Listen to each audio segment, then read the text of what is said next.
முறை ஐராவணன் ராமரையும் லட்சுமணனையும் கடத்தி சென்றான். அவர்களை உயிருக்கு மேலாக நினைத்த அனுமர் அவர்களை தேடி அலைந்து கொண்டிருக்கும் போது கடல் மீனை போன்றல்லாமலும் மனிதனை போல் அல்லாமலும் இருக்கும் ஒருவனை கண்டார் அனுமன். அவன் பார்ப்பதற்கு கிட்டத்தட்ட அனுமனை போலவே இருந்தான்.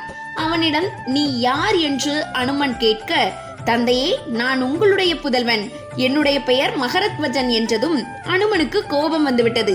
என்ன உளறுகிறாய்? நான் ஒரு பிரம்மச்சாரி, நீ தவறாக கூறுகிறாய் என்று அந்த இடத்தை விட்டு செல்ல நினைக்கிறார். உடனே சமுத்திரராஜர் தோன்றி, இவன் உன் மகன்தான் அனுமா. நீ இலங்கையை எரித்துவிட்டு என்னை தாண்டி செல்லும் போது உன்னுடைய கோபத்தையும் உடல் சூட்டினையும் குறைப்பதற்காக கடலில் குளித்தாய். அப்போது உன்னுடைய வியர்வை கடலில் சிந்தியது. அந்த கடலில் சாபத்தால் மீனாகி போன ஒரு பெண் அதை உண்டாள். அதனால் கருத்தரிப்பு நிகழ்ந்தது. அந்த மீனுருவ பெண்ணுக்கு பிறந்தவன் தான் மகரத்வஜன் என்றார் கடல் ராஜா.